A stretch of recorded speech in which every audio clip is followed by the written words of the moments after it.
110 feet wide and 49 feet high. The house, we are now standing under the house. There is approximately 40 feet of limestone between the ceiling and that house. So they're up there about 89 feet.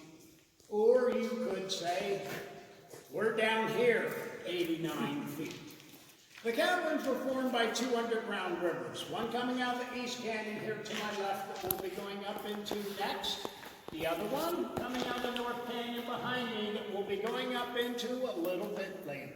The two rivers met here and swirled, creating a whirlpool. And slowly but surely they carved out this large room. Just like the Grand Canyon, this did not happen overnight.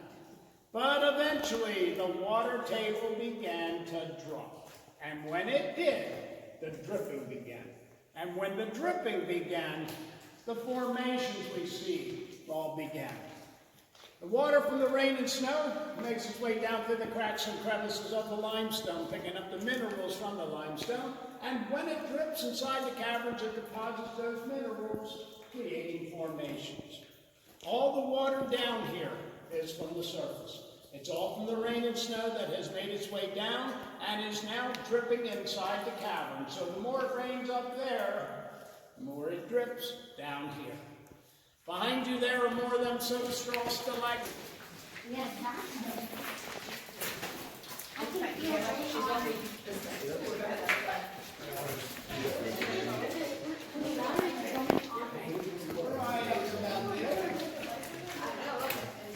Once upon a time, a long, long time ago, there was a mummy and a giant, and they both lived in this room.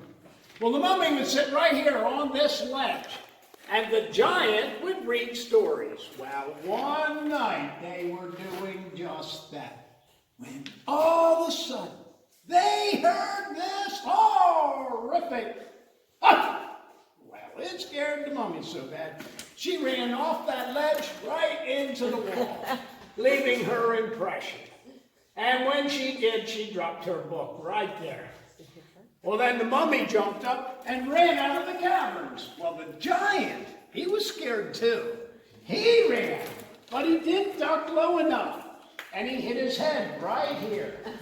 Well, when he hit his head, he fell on his back, and when he landed on his back, he began to kick his feet, and he left a giant footprint right up here on the ceiling. Oh. Well, then he jumped up and ran out of the caverns. Now the two of them met outside, but they still could not figure out what made that noise. And they knew the only way to find out would be to come back into the caverns and meet with the wizard. Well, the wizard lives up here. See his face and his long white beard? Well, the wizard said, don't be silly, guys. You know you live down here in the caverns with a friendly dragon.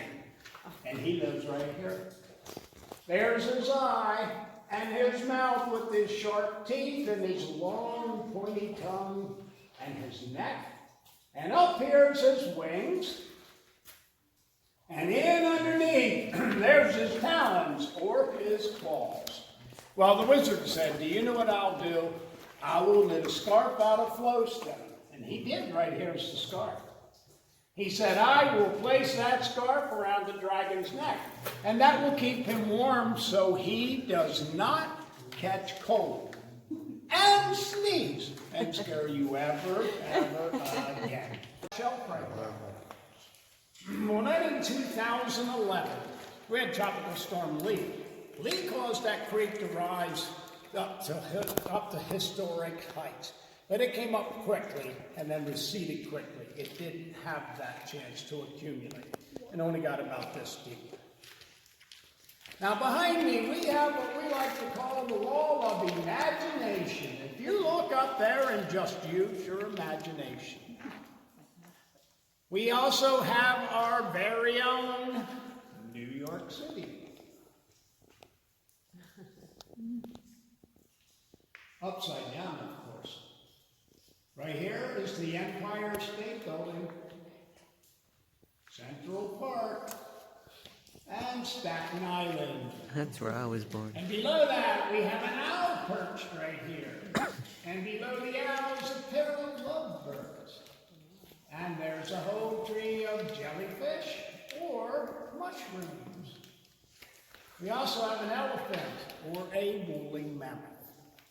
There's his eye and his trunk.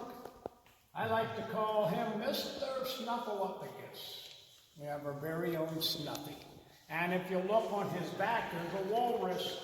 See his nose pointing up in the air and his long white tusks? He's just sitting up there looking back over his shoulder at us. And to the left of that is a porpoise or dolphin with his mouth open. And it's too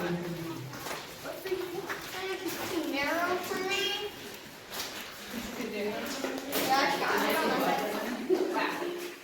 Few seconds.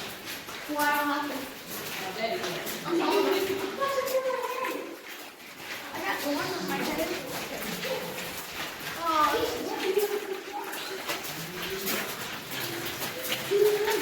experienced total darkness. Now you understand why green is not natural in the caverns. Had we not installed these lights, nothing would grow in total darkness. There's also more graffiti. Behind me here we have a few initials carved in the wall. Over here we have a 49. We know that to be 1849. And to the right of that is an 1876 with the person's name carved under it. Now when the early explorers first came in this room, that path we walked in on, that ended right here. All of this, all the way to the floor, had to be broken out so they could extend that path into this room. That way, they could bring tours back here. The early explorers went through the passage up above and then lowered a rope down. Well, in 1919, there were 3 area teenagers from neighboring Hummelstown. They went through the passage, lowered the rope, climbed down the rope, and on the way down right here on this shelf, they found the box. 4-inch by 4-inch square wooden box.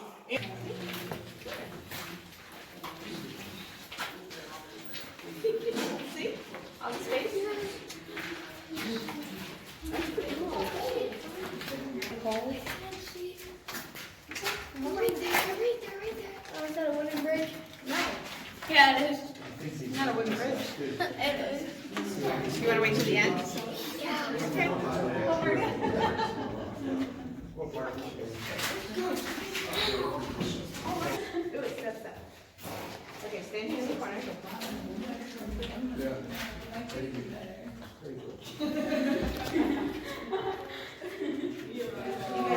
going to make sure we move up and back.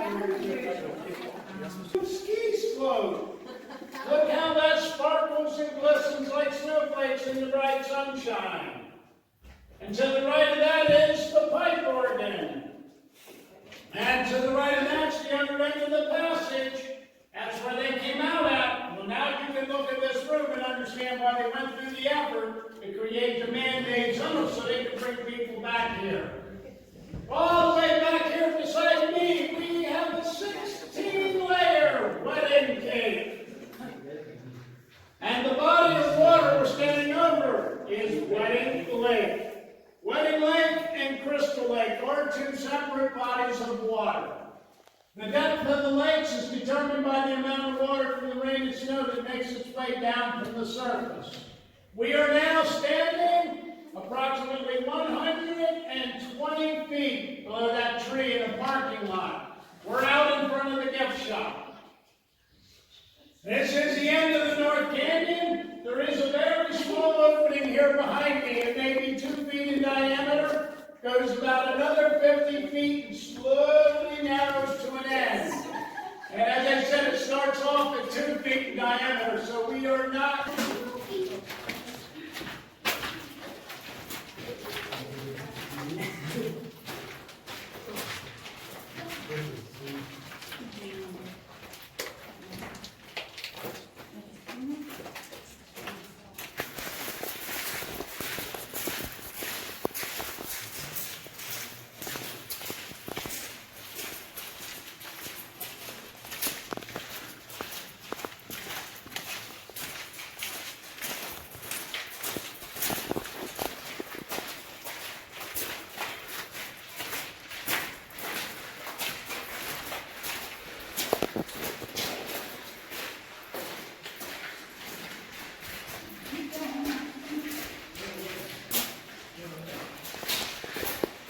go here.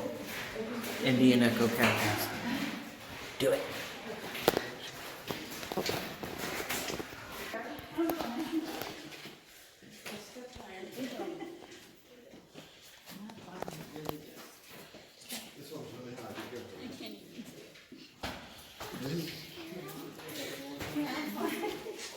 Yeah, that one step must have been built on Friday when all they had left was 2x12s. On the way up there, there is one that's a lot taller than the other ones. Now, as I said, this area is kind of neat. You can see the lake from the railing there, and if you come on the other side of this column and look back, you get a little different angle. It's very low. This is normally filled up all the way up to here.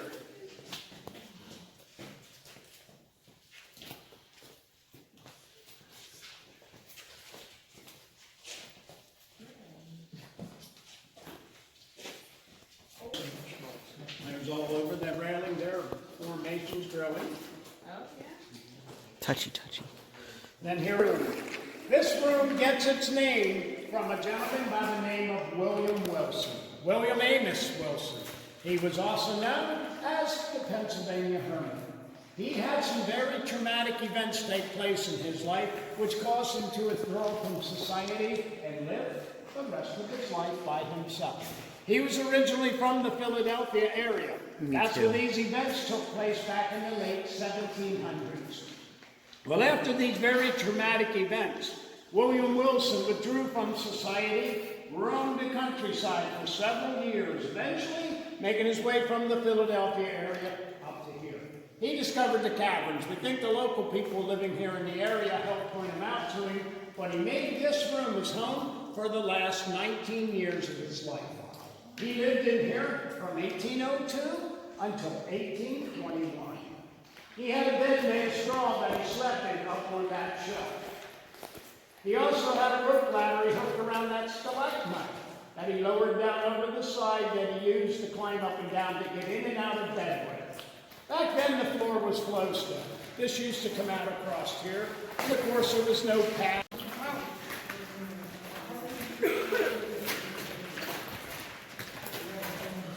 That was cool. You guys totally need to go here. Indian Echo Caverns. It's like Hershey, Pennsylvania or something. Look it up. Now, very careful here on the steps.